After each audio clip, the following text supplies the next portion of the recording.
Sir एक चीज़ बताइएगा कि लॉ ऑफ द लैंड सबके लिए होता है, यानी पाकिस्तान में लॉ जो है वो सबके लिए है और as per the constitution everyone is treated in accordance with law. हमने तो यही पढ़ा है।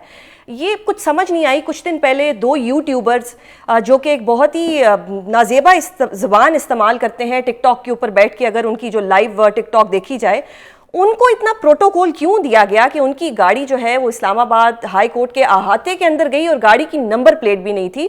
जबकि ऑन द अदर हैंड अगर इस तरह का कोई वाकया इस्लामाबाद में हो कि गाड़ी की नंबर प्लेट ना हो तो फ़ौरन चालान होता है, इवन गाड़ी बंद भी कर दी जाती है। तो ये टिकटॉकर्स क्या ये इनके लिए कुछ खास किस्म के लॉज हैं या कोई नए लॉज बन गए हैं कि इनको इस तरह के प्रोटोकॉल्स दिए जा रहे हैं? जी, बहुत शुक्रिया। एक तो आपको पता है कि दोनों टिकटॉकर्स जो हैं हमारी हुकूमत के तो हमेशा खिलाफ बोले हैं।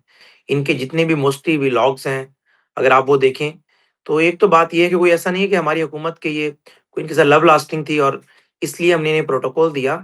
देखिए, मैं उनको कोई दिफ़ा नहीं कर रहा, हम इसकी इंक्वायरी भी कर रहे हैं कि ज़ाहिर है हम जो कंसर्न्ड एसपी हैं उनसे हमने रिपोर्ट भी मँगवाई है और ज़ाहिर है इस्लामाबाद हाई कोर्ट का अपना एक रजिस्ट्रार है और रजिस्ट्रार के अप्रूवल के बगैर और रजिस्ट्रार ज़ाहिर है चीफ जस्टिस से परमिशन लेता है।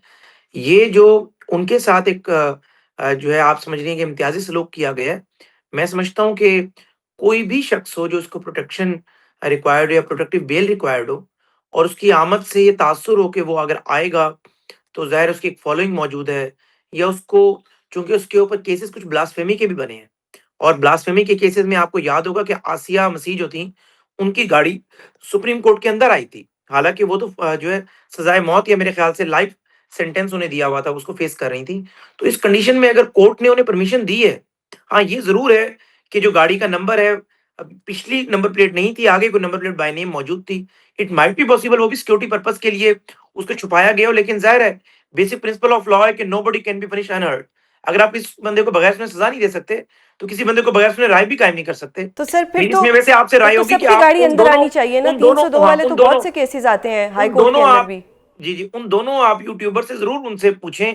मुमकिन है कि वो ज़रा बेहतर कैपेसिटी में उसका जवाब दे सकें। हम खैर इसकी इंक्वायरी ज़रूर करेंगे। पर ये माजी में भी और ओवर इम्प्रेशन आता है कि इदारों की मुदाखलत रहती है सियासत में।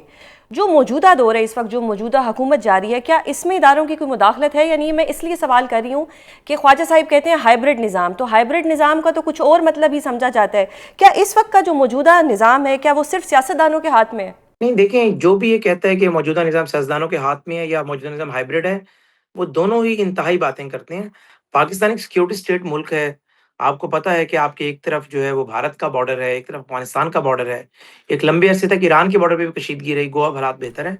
तो पाकिस्तान में सिक्योरिटी एजेंसीज़ और इंटेलिजेंस एजेंसीज़ के आप किरदार को महदूद नहीं कर सकते और ज़ाहिर है इंटेलिजेंस एजेंसीज़ का एक किरदार रहा है माज़ी में इवन के एस्टेब्लिशमेंट का सियासत में भी किरदार रहा। तो अगर आप ये कहें कि जी इस वक़्त जो है बिल्कुल सब कुछ सियासतदानों के हाथ में है और एस्टेब्लिशमेंट बिल्कुल जो है वो अपना काम कर रही है, तो ये भी गलत होगा। अगर आप ये कहें कि हर हर चीज़ जो है वो एस्टेब्लिशमेंट के हाथ में है और सियासतदान जो है साँस भी उनसे पूछ के ले रहे हैं, ये भी गलत होगा। ये दोनों इंतहाई बातें हैं। जो मामला सिक्योरिटी से मुताल्लिक हैं, आपके मुल्क में डिफेंस है, कुछ हिस्सा आपके मुल्क में जो है वो फाइनेंस का है। फॉरेन अफेयर्स की बात अगर आप करें तो जो आपके जिन ममालिक से जो है हसास ताल्लुकात हैं, उनके मुतालिक ज़ाहिर है जो फैसले हैं, उसमें भी एस्टेब्लिशमेंट का एक अपनी इनपुट होती है। इंटीरियर के हवाले से ज़ाहिर है अगर बलूचिस्तान है और आपका जो है जो केपीके है, वहाँ के मामलात में भी ज़रा एस्टेब्लिशमेंट का एक रोल रहता है। तो उसमें ये आप कहें कि जी बिल्कुल एस्टेब्लिशमेंट जो है वो एक साइड पर है, वो भी गलत बात होगी और अगर आप ये कहें कि एस्टेब्लिशमेंट से पूछकर सियासतदान सब कुछ कर रहे हैं, ये भी गलत बात होगी। पाकिस्तान में हमेशा ही जो भी हुकूमतें रही हैं, अगर जमहूरी हुकूमतें रहीं, तो सियासतदानों का और एस्टेब्लिशमेंट का चोली दामन का साथ रहा और कभी माशाल्लाह दबा रहा है, तो उसमें ज़ाहिर है लेजिटिमेट वो उन्होंने उसको लेजिटिमेसी दे दी थी, आइन मुअत्तल कर दिया था। तो उसमें ज़ाहिर है एस्टेब्लिशमेंट जो है वो मुतलकुल अनान रही। तो ये तो एक फैक्ट्स हैं कुछ चीज़ें।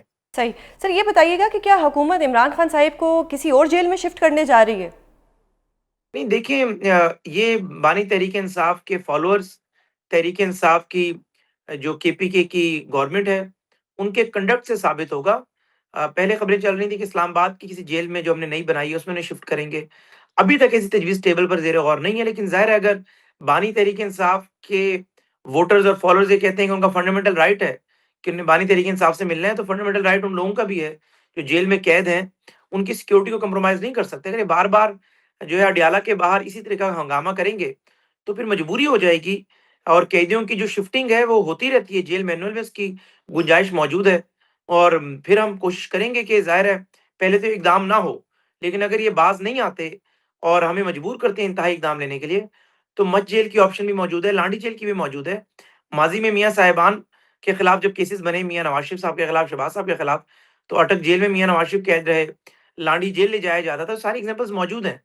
तो मैं ये समझता हूँ कि ऐसी नौबत नहीं आनी चाहिए, लेकिन अगर तहरीक-ए-इंसाफ के लोगों ने मजबूर किया, लॉ एंड ऑर्डर को इतना अपने हाथ में लिया, तो फिर मजबूर होके ये फैसला किया जा सकता है, खारिज से इम्कान नहीं है। जी। सही सर, आपने लॉ एंड ऑर्डर की बात की, वो तो वहाँ जाके वो बेचारे कहते हैं कि हम बैठते हैं, हम बैठे हुए होते हैं, तो जिस दिन इंसानी हकूक़ का आलमी दिन होता है उस दिन इमरान खान की बहनों के ऊपर ठंडा पानी फेंक दिया जाता है। वो तो अपनी तरफ से विक्टिम प्ले करते हैं कि जी हमारे साथ तो बड़ा जुल्म हो रहा है, शाहिद खटक साहब की टांग जो है वो फ्रैक्चर हो जाती है। तो ये कुछ ऐसा लग तो नहीं रहा कि ये लॉ एंड ऑर्डर की सिचुएशन जो है ये क्रिएट करते हैं। वो तो बेचारे वहाँ जाके धरना देते हैं, आप लोग मुलाकात नहीं करवाते। जी, बहुत शुक्रिया जी, आपने बिल्कुल अच्छी बात की। आप लेकिन गिलास को आधा खाली कह रही हैं, मैं गिलास को आधा भरा हुआ देख रहा हूँ। मुझे आप ये बताएँ कि कौन से कानून में लिखा हुआ है कि शाम 5 बजे के बाद आप जेल के बाहर पहुँच जाएँ मुलाकात करने के लिए, या जेल के बाहर एहतजाज करने से मुलाकात मुमकिन हो सकती है? कल तो 302 का जो सज़ा-याफ़्ता कैदी है, वो भी कहेगा कि जी मुझे मेरे 5000 लोग मेरी बस्ती से आ गए हैं, चूँकि मेरे साथ लोग मौजूद हैं, 5000 लोग मौजूद हैं, तो मुझे मुलाकात कराई जाए, या मैं जेल से बैठ के सियासत कर सकता हूँ। आप जिस मुल्क में रहते हैं, उस मुल्क के जो आईन है, उसके तहत सज़ा-याफ़्ता कैदी जो है, वो इलेक्शन कंटेस्ट नहीं कर सकता। अगर एक सज़ा-याफ़्ता मुजरिम जो है, इलेक्शन नहीं लड़ सकता, तो एक सज़ा-याफ़्ता मुजरिम जो है, वो जेल से बैठ के सियासत कैसे कर सकता है? या एक सज़ा-याफ़्ता मुजरिम जो है, जेल से बैठ कर ये डिक्टेट कैसे कर सकता है कि कैबिनेट ऐसे बनेगी? यही बानी तहरीक-ए-इंसाफ थे, जो मियाँ नवाज़ शरीफ साहब के खिलाफ साकिब निसार की अदालत में आए कि एक शख्स जिसे सज़ा हुई है, वो अदालत से डिस्क्वालीफाई हुआ है, उसके सिग्नेचर से 2 बंदे सेनेटर्स बने हैं। तो वो 2 सेनेटर साकिब निसार ने डिस्क्वालीफाई कर दिए थे, और वो उसके बाद वो सीटें नून लीग को मिल भी नहीं सकी थी। अगर आप एक डिस्क्वालीफाई बंदे को सिर्फ 2 सेनेटर्स बनाने के लिए भी सुप्रीम कोर्ट पहुँच जाते हैं, और आज आप खुद कह रहे हैं कि मैं 14 साल मुझे सज़ा हुई हुई है, तो भई आप घड़ी चोरी ना करते, आप पेन चोरी ना करते, क्या हमने आपकी जेब में डाला था? अगर आपने एक जुर्म किया है, तो उस जुर्म की आपको सज़ा मिलेगी। सही दलील आप क्या देते हैं कि जी फलाँ ने भी ये जुर्म किया है। यानी सही एक 302 के एक बंदे को आप सज़ाए मौत दे रहे हो, और वो जो है खड़ा होकर कह रहा हो, जब उसे फंदे पे लटका रहे हो कि जी फलां बंदे ने 20 कत्ल किए थे, चूंकि वो आजाद है मुझे भी आजाद कर दें। सही भाई आप ये मुल्क में एक लॉ ऑफ लैंड मौजूद है, उसके तहत आपने चलना है। बानी तरीके से आप समझते हैं, उनकी बहनें समझती हैं उनका फंडामेंटल राइट है, फैमिली के साथ बिल्कुल मिलना चाहिए। उन्हें हमने 2 मुशक्कती दिए हुए हैं, जेल में 6 सेल उन्हें दिए हुए हैं। बेगम से वंस हम इन अ वीक वो बात करते हैं, मोबाइल की उन्हें फैसिलिटी मौजूद है। जो मिनट्स बाकी कैदियों को मिलते हैं, वही उन्हें मिलते हैं। बाहर से वो खाना उनका आता है। अगर वो फैमिली से मिलना चाहते हैं, फैमिली से ज़रूर मिलें। लेकिन अगर फैमिली उनसे मिलकर सियासत करेगी और ये पैगाम देगी इस्लामाबाद में चढ़ाई कर दो, मरो और मारो, और केपीके की पूरी मुसल्लह जत्थे यहाँ पर ले आओ, तो फिर हम एक कैदी के फंडामेंटल राइट की आड़ में 26 करोड़ लोगों के फंडामेंटल राइट को स्टेक पे नहीं डाल सकते। जी। सही सर, 21 और 20 दिसंबर को तहरीक तहफ़्फ़ुज़ आईन पाकिस्तान के प्लेटफॉर्म से एक कौमी कॉन्फ्रेंस की जा रही है, जिसमें पाकिस्तान पीपल्स पार्टी को दावत दी गई है। डू यू थिंक कि ये कोई प्रॉब्लम क्रिएट कर सकती है मौजूदा हुकूमत के लिए, या कोई टफ टाइम दे सकते हैं? देखिए, जब भी एहतजाजी तहरीकें होती हैं, वो ज़ाहिर है हुकूमत के लिए मुश्किलात खड़ी करने के लिए ही होती हैं, और आपके मुल्क में ज़ाहिर है पॉलिटिकल इंस्टेबिलिटी आएगी, तो political instability is directly proportional with the economic stability.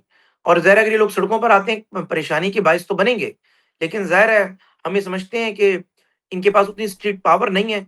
ठीक है, वोटर मौजूद हैं, फॉलोअर्स मौजूद हैं, लेकिन वो स्ट्रीट पावर नहीं है कि जो हुकूमत को किसी परेशानी में मुब्तला कर सके। और हुकूमत के पास भी अपने कार्ड्स होते हैं, वो कार्ड्स मौजूद हैं। अगर अल्लाह ना करे ऐसी पोज़ीशन पर हुकूमत को लेकर जाएँगे, तो फिर हुकूमत अपने कार्ड जो है वो इंशाअल्लाह ताला उसको वाइज़ली प्ले करेगी। सही।